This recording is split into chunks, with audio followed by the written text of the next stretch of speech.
no offense to YouTube, to other YouTubers out there, but sometimes I used to watch these top 10s and they were just full of the popular games. And the title of the video was, best PS2 games, best 360 games, or best PS1 RPGs. And it was just full of the popular games. And I was like, well, if I was gonna make my own, I'm gonna make my own based on my own personal tastes.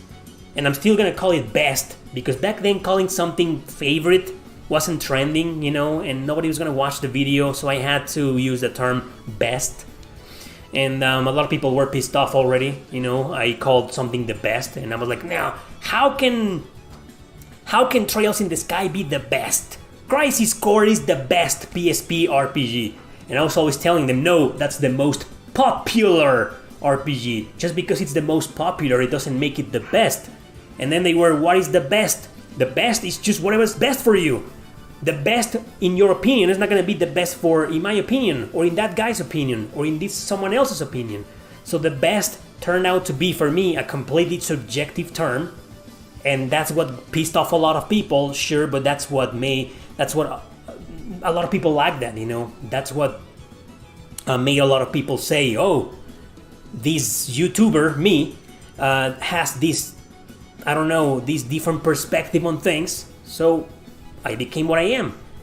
I mean, most people still prefer the other definition of the term best, which is defined by the masses or by the magazines like Metacritic or IGN. But, to each their own, the majority think that way, and that's why I don't have 1 million subscribers and my videos don't have hundreds of thousands of views. But I'm fine, I've done similar lists, This guy says it's always the same ranking, 99% of top lists are the same. It is, unfortunately, and I'm not saying I don't have lists like that, I remember when I did my top 10 best Super Nintendo JRPGs a long time ago, 3-4 years ago, a lot of people were saying, well, you're just putting the same games everybody else is doing, everybody else is including, and I was like, yeah, Mario RPG was there, Final Fantasy VI, Chrono Trigger, Secret of Mana, Lufia 2.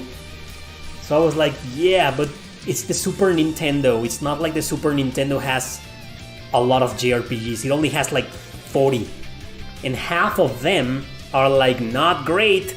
So the Super Nintendo only has... The Super Nintendo, not the Super Famicom. The Super Nintendo only has like 20 great JRPGs that came out of Japan.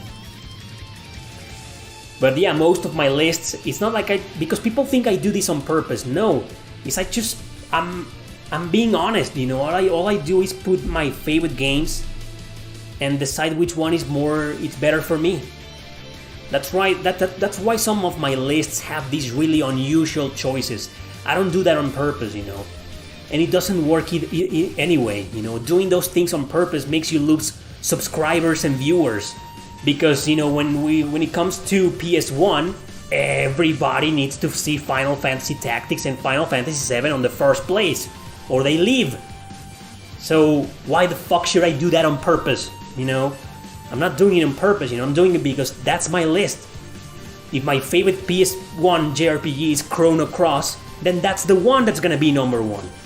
And if people don't like it, well, okay.